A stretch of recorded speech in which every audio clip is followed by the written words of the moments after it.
kali ini, yaitu tumor otak. Di studio bersama saya telah hadir salah seorang narasumber yang ahli di bidangnya, Dr. Rudy Marseno, spesialis bedah saraf. Selamat siang, dokter. Ya, selamat siang. Bagaimana nih dok kabarnya? Alhamdulillah, sehat. Sehat ya dok ya. Baiklah, pemirsa RSIM TV dapat menyaksikan dialog interaktif ini melalui kanal media sosial YouTube dan juga Facebook, serta dapat melalui aplikasi mobile RSIM TV yang dapat didownload melalui aplikasi Play Store, serta dapat juga menyaksikan melalui jaringan TV kabel RSIM TV. Baiklah, pada kesempatan kali ini kita akan membahas mengenai tumor otak nih dok.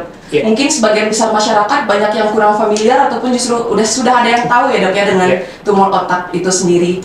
Nah, sebenarnya apa sih dok tumor otak itu dan seberapa seriuslah penyakitnya itu, gitu dok? Oke, baik, terima kasih. Assalamualaikum warahmatullahi wabarakatuh. Selamat siang, Bapak Ibu pemirsa semuanya. Pada siang hari ini kita akan berbicara ya, membahas sedikit tentang tumor otak. Tumor otak ini mungkin banyak dari Bapak Ibu semuanya yang mungkin sudah mendengar dari media televisi, media cetak, ataupun media informasi lainnya. Dan banyak informasi yang benar atau mungkin yang perlu kita luruskan mengenai tumor otak. Tumor otak itu sendiri adalah suatu penyakit yang menyerang sistem saraf di otak, yang merupakan suatu pertumbuhan abnormal yang tumbuh di otak sehingga mengganggu fungsi dari saraf otak itu sendiri. Dan banyak tampilan yang bisa muncul akibat dari tumor otak ini sendiri.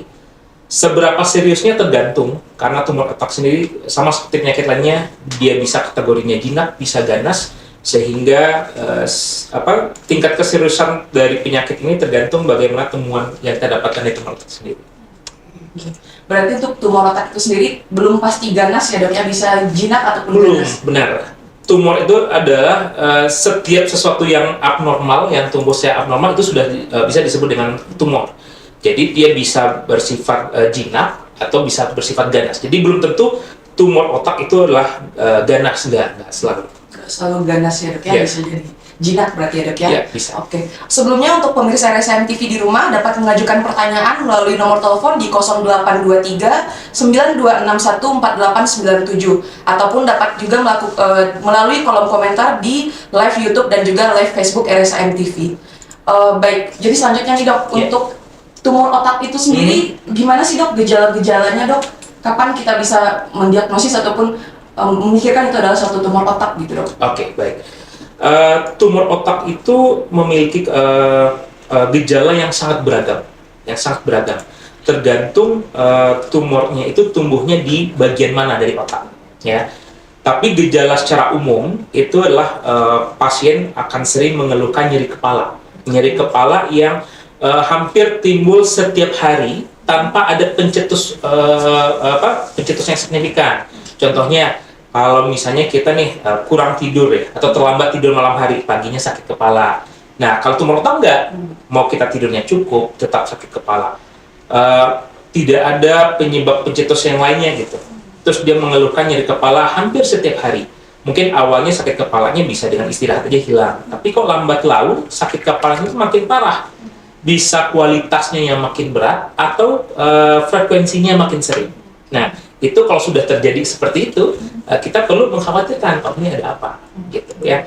Atau keluhan yang lainnya yang sering muncul pada pasien adalah mungkin sering mengeluhkan pandangan mulai buram. Sudah datang ke dokter mata, dicoba, dicek pakai kacamata, tapi kok nggak ada perubahan, gitu ya. Atau bisa keluhannya itu ada gangguan fungsi saraf, contohnya mulai ada kelemahan dari sisi tubuh, ya. Jadi kadang ada pasien ini datang itu dia curiga awalnya seperti gejala stroke, tapi bukan. Jadi kelemahan satu sisi tubuh, atau jalannya itu mulai sempoyongan, ya. Jadi kalau jalan tuh kok kayak orang linglung gitu ya, dia sempoyongan, atau pusing berputar. Tapi masih banyak lagi keluhan-keluhan yang lain, tergantung nanti lokasi tumornya ada di mana. Intinya adalah saat bapak atau ibu di rumah yang mulai merasakan sesuatu yang aneh dan tidak lazim, gejala yang terus terjadi hampir rutin tiap hari atau makin lama makin memberat, segeralah datang untuk kita cek apakah itu gambaran suatu tumor otak atau bukan. Kalau misalnya gangguan memori nih dok, ingatan itu juga salah satu ciri dari tumor otak juga nggak sih? Bisa. Jadi perlu ketahui bahwa otak itu kan sangat banyak fungsinya. Tergantung area depan, belakang, tengah, kiri, kanan itu semuanya itu ada fungsi-fungsinya. Salah satunya itu adalah ada fungsi memori. Jadi kalau kita lihat di otak itu otak bagian depan, di bagian frontal. Jadi kalau tumor itu terletak di bagian area lobus frontal itu ya, maka pasti fungsinya terganggu, yaitu fungsi memorinya terganggu. Sehingga kalau tumornya ada di sana, ya pasien salah satu gangguannya adalah dia kayak seperti gangguan memori. Kok dia baru habis, misalnya banyak pasien saya dia habis ngambil wudhu nih, mau salat, terus dia sholat, habis itu dia lupa, saya udah sholat belum ya, gitu. Terus dia pergi ngambil wudhu lagi, gitu. Atau dia misalnya habis ngunci pintu, terus dia lupa udah dikunci atau belum, gitu. Padahal dia baru hanya beberapa waktu gitu melakukannya. Itu bisa. Tergantung apakah yang diserangnya itu area memori itu bisa seperti itu. Berarti tergantung dari lokasi dari lokasi tumornya ya, Dok ya. Tergantung lokasi tumor. Oke, mungkin pemirsa di rumah juga bertanya-tanya nih, Dok. Ya. Apa sih penyebab dari tumor otak itu sendiri gitu, Dok? Oke. Untuk tumor otak sebagian besar itu masih bersifat idiopatik. Kalau idiopatik itu belum diketahui penyebab pastinya. Jadi kalau kita baca literatur sudah banyak hipotesa atau dugaan kemungkinan penyebabnya suatu tumor ya. Namun untuk sebagai kesimpulan akhirnya itu masih menjadi misteri. Artinya masih banyak yang harus kita gali lagi apa kemungkinan sebagai penyebab. Namun sebagai faktor pemberat ada ya. Misalnya nih ada kasus tumor yang paling sering terjadi seperti meningioma ya, yaitu tumor yang menyerang selaput pemukus otak. Itu salah satu pemberatnya itu adalah hormonal. Jadi kalau kita mengkonsumsi obat-obatan atau suatu terapi yang non-hormonal, itu estrogen progesteron, bisa pada wanita, itu bisa mempercepat tumbuhnya tumor. Tapi bukan obat itu yang sebagai penyebabnya. Jadi jangan sampai nanti salah persepsi seperti itu ya. Ada lagi karena faktor radiasi seperti itu. Tapi ya secara umum masih bersifat idiopatik atau tidak diketahui. Belum diketahui pasti. Ya. Oke. Kalau untuk tumor otak itu sendiri bisa diturunkan nggak sih, Dok, dari orang tua ke anaknya seperti itu, Dok? Oke. Kalau diturunkan itu mungkin bakatnya. Jadi tidak selalu tumor itu misalnya nih orang tuanya si ibu dia menderita tumor, pasti anaknya akan tumor tidak. Tapi bakatnya ada. Jadi saya biasanya adalah pada misalnya orang tuanya saya tangani sebagai pasien tumor otak. Nanti saya lihat nih ini karakteristik tumornya ini akan bakatnya akan diturunkan. Ya. Biasanya pada anak laki-laki atau anak perempuan, tergantung jenis tumornya ya. Saya biasanya akan edukasi juga anaknya.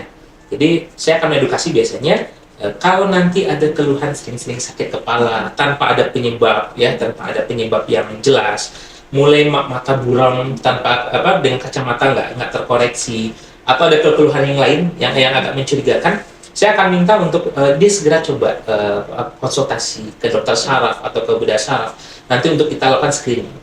Ya, karena dia sudah ada nih bakatnya, gitu. Tapi nggak usah takut, tidak selalu orang tua atau ada keluarga dengan tumor pasti akan menjadi tumor, tidak. Tapi itu menjadi warning bagi kita. Ada keluarga kita tumor, nah, ini kita harus lebih waspada. Ya, seperti itu. Oke. Sebelum terdiagnosis nih, Dok, ada nggak sih, Dok, upaya-upaya untuk kita mencegah biar nggak terjadi tumor otak, biar nggak mengidap tumor otak? Gitu. Oke. Ya. Jadi kalau untuk pencegahan pasti yang pertama adalah pola hidup sehat ya. Karena banyak tumor-tumor itu berkembang ya. Walaupun kita nggak tahu nih penyebabnya apa, tapi dia akan lebih cepat berkembang saat daya imun tubuh turun. Jadi saat kita pola hidup kita nggak sehat, dari faktor makanan, kegiatan, pola istirahat, pola perilaku hidup tidak sehat, maka akan membuat turunnya kekebalan tubuh, maka membuat tumor itu akan cepat berkembang. Ya, maka itu yang pertama, pola hidup sehat. Yang kedua adalah rutin melakukan check up ya ke dokter. Jadi kalau misalnya kan rumah sakit kita ada layanan untuk medical check up. Jadi ya itu tentu akan disarankan untuk secara rutin. Karena kalau nanti saat medical check up itu kita melihat nih pada pasien, oh ini ada suatu gangguan, kita bisa kan langsung men-screening lanjutan. Oh misalnya curiga suatu tumor, maka kita akan lakukan screening lanjutan. Sehingga itu bisa mencegah kasus ini akan menjadi lebih berat ke depan. Oke. Nah, baik, di kanal YouTube RSIM TV sudah banyak pertanyaan nih, Dok. Oke. Salah satunya itu dari Bapak David. Apakah seseorang yang sering mengalami sakit kepala itu indikasi terkena tumor otak, nih, Dok? Oke. Baik, kita jawab satu ini. Oke, dari Pak David ya. Pak David. Oke, terima kasih untuk pertanyaan Pak. Jika sering mengalami nyeri kepala, seperti tadi, belum tentu pasti akan itu suatu tumor, tidak. Tapi bisa kecurigaannya ke arah sana, bisa. Sehingga kalau orang yang sering mengeluhkan nyeri kepala, tapi tetap tanpa alasan yang jelas gitu ya. Maksudnya alasannya gini, ada orang yang dia tuh memang sering begadang. Apakah mungkin pekerjaan atau punya baby gitu ya, sering begadang, tidurnya hanya 2 jam 3 jam sehari, itu pun nggak nyenyak. Terus paginya sering sakit kepala, ya itu kan secara logis bisa terima, oh mungkin dia kurang tidur. Atau dia makan kurang, mungkin sering mah akut sehingga dia sering makan terganggu gitu. Tapi ini nggak ada alasan jelas gitu ya. Sering mengeluh sakit kepala, apalagi sakit kepalanya makin lama makin berat, bisa kecurigaannya tumor otak, tapi belum tentu. Sehingga kalau misalnya Bapak atau Anda anggota keluarga Bapak yang mengalami keluhan seperti itu, memang sebaiknya kita sarankan untuk kita dibawa konsultasi ke dokter kita. Nanti ditujukan mungkin bisa ke dokter umum atau mungkin ke lebih dokter spesialis saraf atau langsung ke dokter saraf, nggak ada salahnya untuk nanti kita lakukan pemeriksaan lebih lanjut apakah memang mengarah ke tumor otak atau bukan. Oke. Berarti sakit kepala bisa menjadi salah satu gejala tumor otak, tapi tidak semua sakit kepala adalah tumor otak ya, Dok? Benar. Oke.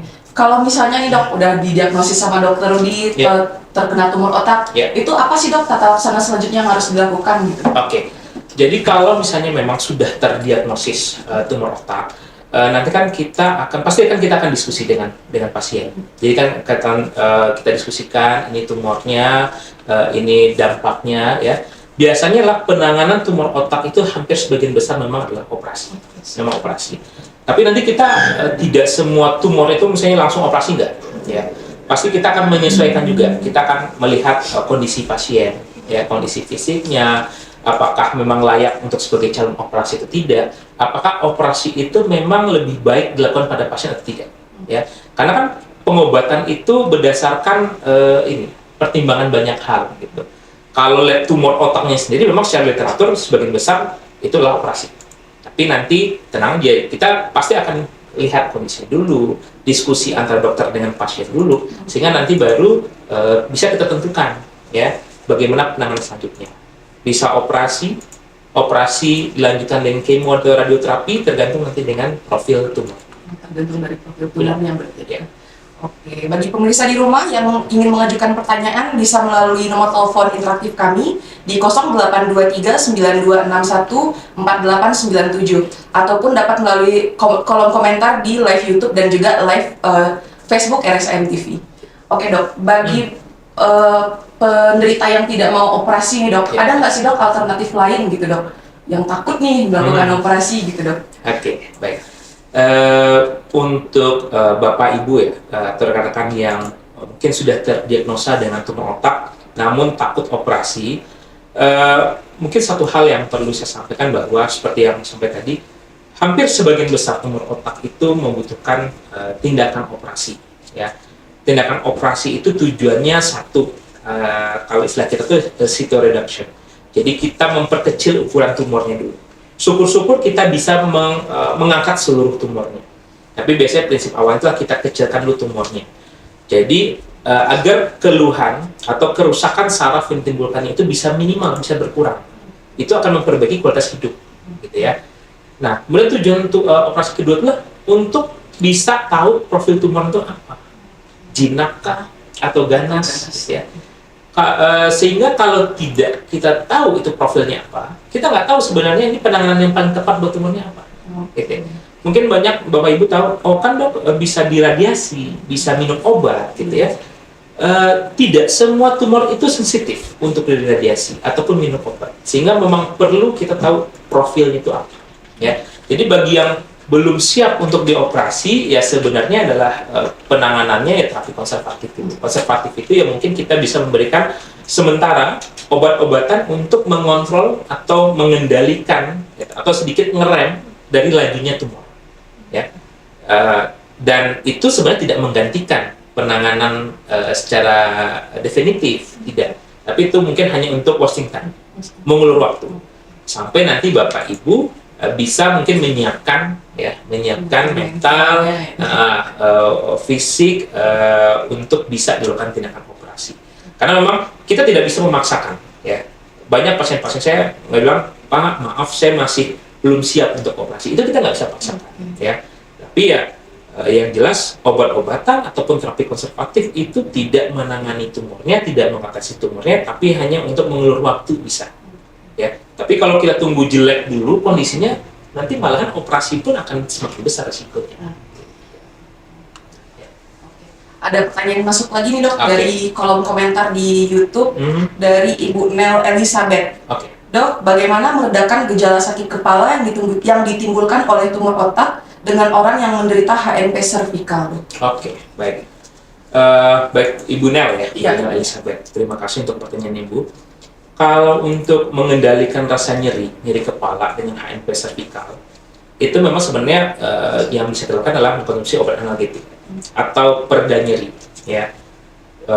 Jadi obat itu nanti tujuannya itulah untuk mematikan sensasi nyerinya.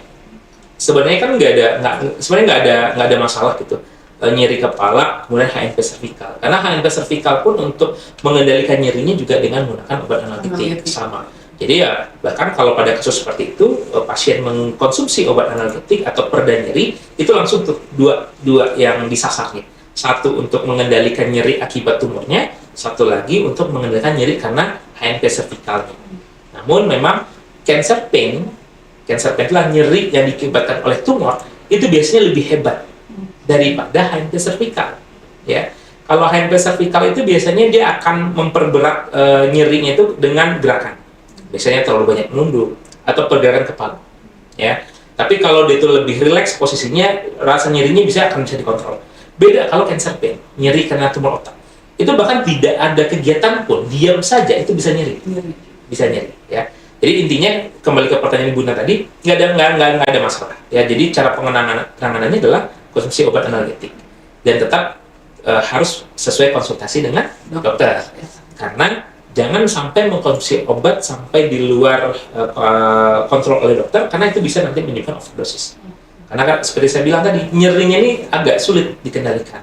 Sehingga pasien kadang kalau nggak terkontrol bisa mengkonsumsi obat terlalu banyak, melebihi dosis, sehingga itu akan muncul efek samping lain. Ya.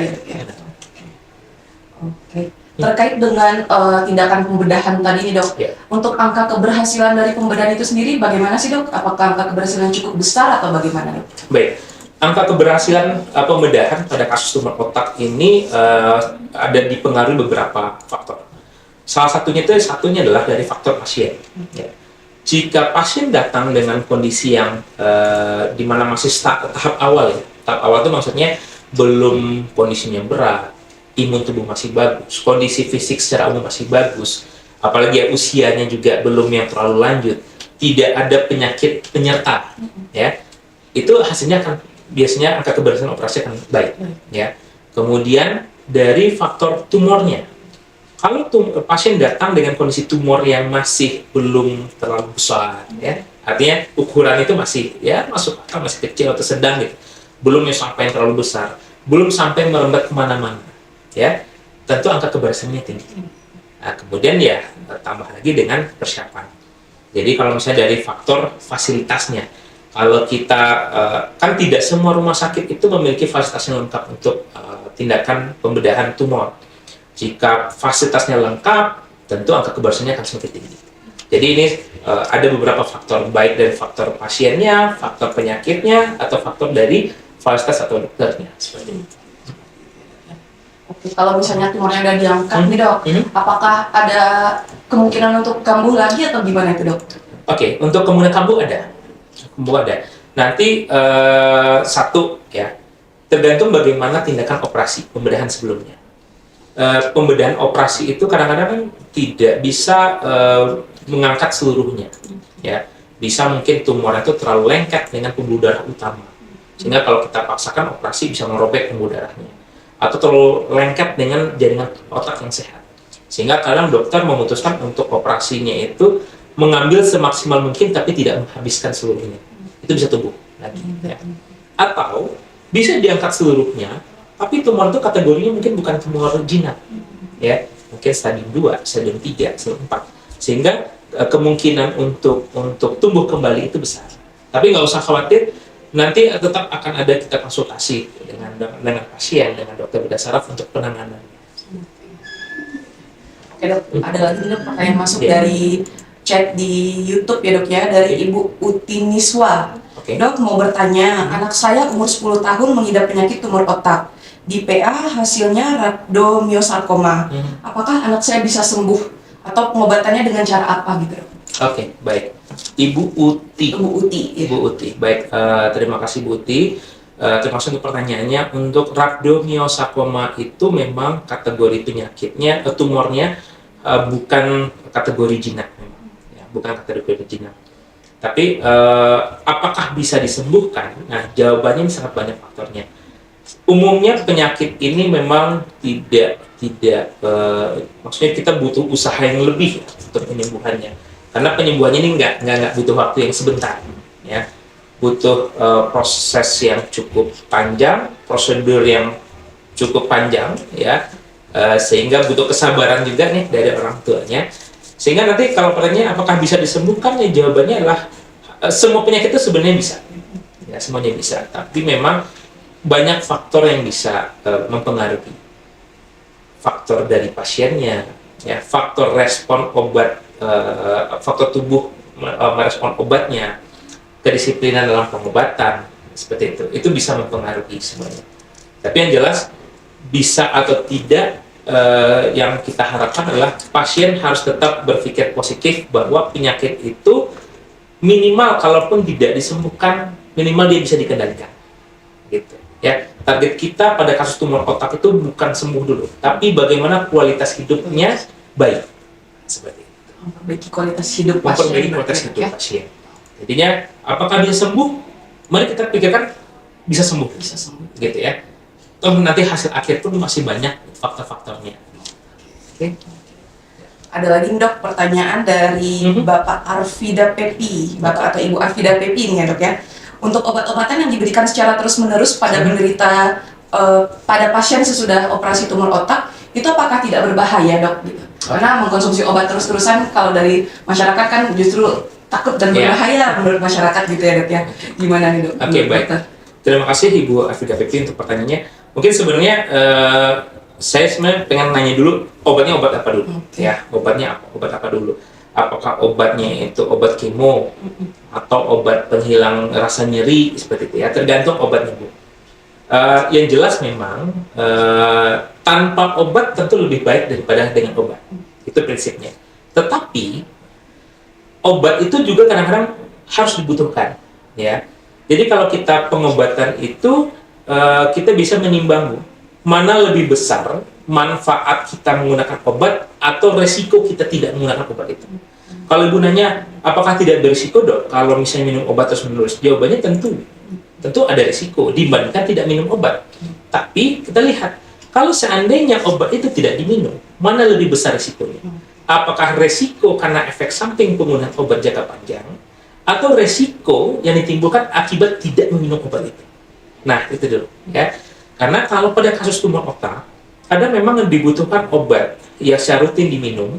Karena kalau tidak diminum obat itu, maka resikonya akan jauh lebih besar dibandingkan efek samping yang ditimbulkan karena penggunaan obat jangka panjang. Seperti itu. Nah, jadi kembali obat apa yang diminum, kemudian apakah obat itu sudah sesuai dengan dosis dokter atau anjuran dokter tidak? Kalau sudah sesuai dengan anjuran dokter, insya Allah biasanya sih itu pasti dokternya sudah mempertimbangkan lebih besar resiko tidak minum daripada minum. Kecuali kalau minum obatnya tanpa resep atau tanpa petunjuk itu.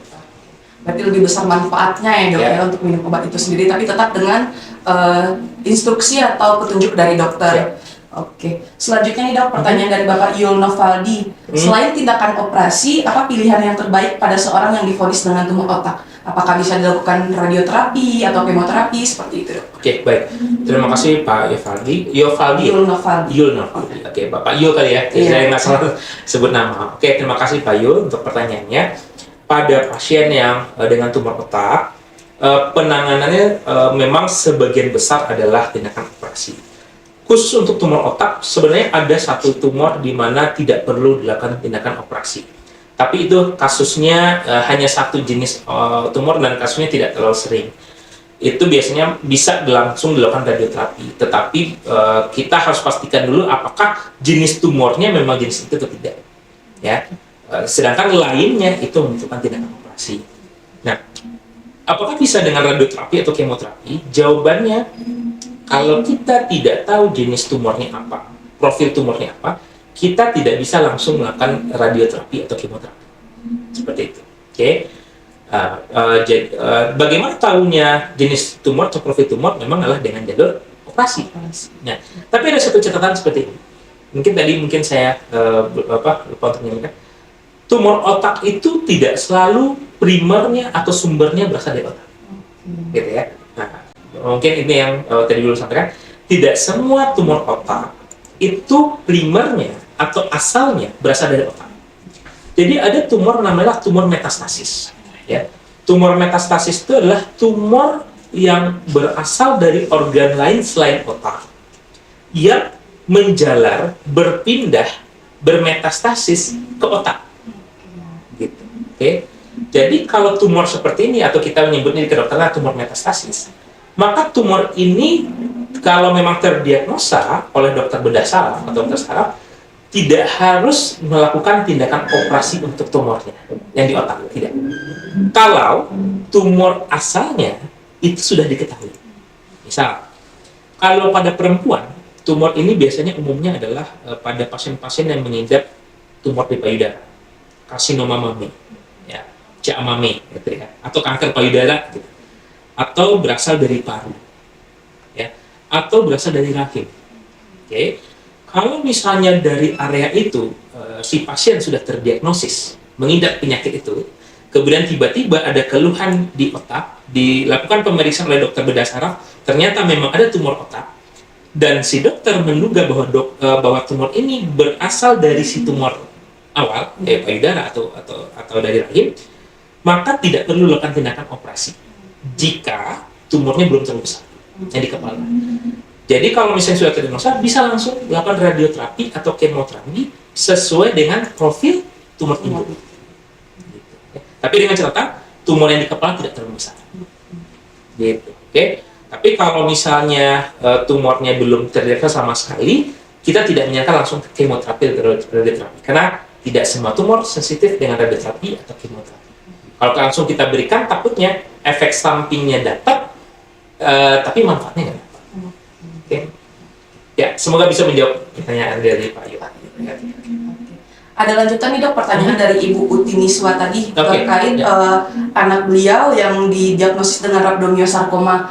Apa tindakan ataupun pengobatan lanjutan yang terbaik untuk anak ibu tersebut? Oke, baik. Untuk rhabdomyosarkom itu kemungkinan bukan berasal dari otak, ya.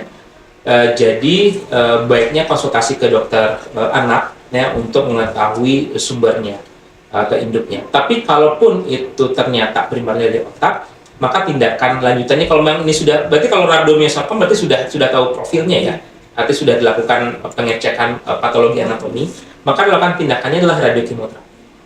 Seperti itu. Lanjutkan dengan radiokimoterapi. Tapi dengan catatan bahwa yang di otak itu tumornya sudah ukurannya tidak terlalu besar, ya. Karena kalau tumornya terlalu besar yang di otak, tetap harus dilakukan cytoreduction, atau kita kurangi dulu volume tumor, baru dilanjutkan dengan kemoradioterapi.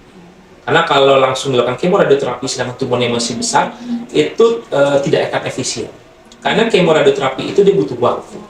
Sedangkan kalau tumor yang terlalu besar, dia takutnya akan merusak saraf di otak menjelang kemoradioterapinya itu efektif. Seperti itu. Semoga bisa menjawab. Semoga bisa menjawab pertanyaan dari Ibu Uti ya, Dok, ya. Ya. Oke, ada satu lagi Dok, pertanyaan dari Ibu Fani di kolom komentar. Ya. Tumor otak itu dipengaruhi genetik nggak sih Dok? Terus anak dengan orang tua tumor otak, apakah beresiko jadi tumor otak juga anaknya gitu Dok? Oke, baik. Terima kasih Ibu Fani. Untuk tumor otak tidak selalu itu bersifat genetik. Tapi kalau misalnya orang tua yang sudah memiliki tumor, itu dia bakatnya bisa diturunkan ke anak. Tapi tergantung lagi karakteristik tumor. Tidak semua tumor. Oke, tapi dia bakatnya ada. Apalagi kalau misalnya tumor itu kategorinya adalah sudah stadiumnya lanjut. Itu dia bisa bakatnya diturunkan kepada anak. Tapi anak yang mengalami tumor otak tidak selalu berasal dari orang tua yang dengan tumor otak. Karena tetap penyebab tumor otak itu sangat masih belum bisa diungkap seluruhnya penyebabnya apa, masih misteri gitu. Bisa jadi orang tuanya sehat-sehat saja, tidak ada tumornya sama sekali, tiba-tiba anaknya didiagnosis dengan tumor otak. Itu nggak bisa. Karena tumor itu pertumbuhan abnormal dari tubuh yang tiba-tiba dia bisa aja terjadi atau mitosisnya itu atau pembelahan itu abnormalnya tanpa diketahui penyebab. Gitu, ya. Tapi yang penting seperti tadi di awal, kalau ada orang tua dengan tumor, anaknya tidak pasti tumor, tapi kewaspadaannya ditingkatkan. Karena bisa jadi anaknya dapat bakatnya gitu. Sehingga kalau ada tanda-tanda yang kita sebutkan tadi di awal, jika ada gejala seperti itu, segera untuk dilakukan pemeriksaan ke dokter. Seperti itu. Ya. Jadi tumor itu bisa genetik atau tapi bakatnya diturunkan. Ya, terima kasih. Berarti belum tentu diturunkan, tapi ada bakatnya gitu ya. Iya, seperti itu. Oke, untuk pemirsa yang masih ada pertanyaan, boleh langsung menghubungi nomor telepon di 0823 9261 4897 ataupun bisa langsung melalui kolom komentar di live YouTube RSIM TV dan juga Facebook RSIM TV. Nah, untuk pembedahan dari tumor otak itu sendiri nih Dok, tumor yang ukurannya seberapa yang baru bisa dilakukan pembedahan, ataukah semua tumor itu dapat dilakukan langsung pembedahan? Oke, baik. Terima kasih. Untuk tumor sebenarnya kategori kita melakukan pembedahan itu sebenarnya tidak terkait dengan ukuran, ya. Tidak semuanya terkait dengan ukuran. Kita melakukan pembedahan itu terkait dengan apakah dia sudah mulai menyebabkan defisit neurologis. Defisit neurologis itu maksudnya gangguan pada sistem saraf di otak, ya. Yang kedua, apakah dia sudah menyebabkan peningkatan tekanan intracranial atau meningkatnya tekanan di kepala. Jadi kalau misalnya ukurannya kecil, tapi dia terletak di struktur yang kecil atau struktur yang sensitif, maka itu sudah terindikasi untuk melakukan operasi. Jadi misalnya gini, kalau area-area yang bagian depan, bagian atas itu kan area yang tidak terlalu sensitif. Jadi karena tumor ukuran kecil tidak perlu dilakukan operasi. Tapi kalau tumor kecil itu sampai merusak atau mengganggu atau mengiritasi dari korteks itu adalah pemukaan otak, sehingga pasien menjadi kejang, itu sudah harus dilakukan operasi. Gitu. Atau tumornya itu kecil, tetapi terletak di dekat saraf mata, sehingga membuat fungsi matanya menurun. Itu sudah bisa kita lakukan operasi. Jadi intinya adalah kapan suatu tumor itu dilakukan operasi, dari kita biasanya tidak patokannya ukuran, tetapi apakah tumor tersebut sudah menyebabkan gangguan defisit neurologis atau gangguan fungsi saraf, apakah tumor tersebut sudah menyebabkan meningkatnya tekanan di dalam kepala, atau lagi apakah tumor tersebut sudah sampai mengganggu fungsi saraf lainnya, yaitu fungsi hormon. Ya. Jadi di otak itu kan tidak hanya saraf, tapi ada hormon, ada kerja pituitari. Hingga pasien-pasien tumor otak itu dia tidak mengeluhkan sakit kepala berlebih, dia tidak ada mata buram, dia tidak ada gangguan fungsi saraf lain, tetapi dia terjadi gangguan hormonal. Ya, itu juga bisa menjadi salah satu indikasi bahwa tumornya harus dilakukan penanganan lebih lanjut atau pembedahan. Jika sudah dilakukan pembedahan nih Dok, apakah pasiennya itu bisa hidup normal seperti sedia kalanya atau bagaimana tuh Dok? Oke, pada umumnya bisa, tapi nanti tergantung apakah sebelum operasi apakah sudah ada atau tidak gangguan saraf yang permanen. Misalnya gini, pasien datang dengan keluhan pandangan buram pada mata. Terus kita lakukan pemeriksaan, ternyata memang ada tumor. Terus tumornya kita angkat, dan anggaplah berhasil, gitu ya, lancar operasinya. Terus dia bisa kembali nggak kembali awal dengan pandangan mata yang jelas? Jawabannya belum tentu. Kenapa? Karena sebelum operasi dilakukan, apakah saraf mata yang diganggu oleh si tumor itu masih bersifat sementara atau reversible, atau dia sudah bersifat permanen kerusakan? Kalau permanen enggak, gitu ya. Jadi kalau saya selalu menyampaikan pada pasien-pasien saya yang dioperasi, apakah setelah dioperasi pasien bisa kembali hidup seperti awal? Ya, jawabannya adalah belum bisa kita pastikan. Tergantung beberapa hal. Satu, tergantung apakah yang dirusak oleh si tumor masih bersifat sementara atau permanen. Atau yang kedua, apakah nanti sifat tumornya itu jinak atau ganas. Karena kalau ganas, setelah kita operasi, hanya beberapa lama setelah itu dia bisa ini kembali, tubuh kembali, berat kembali sebenarnya.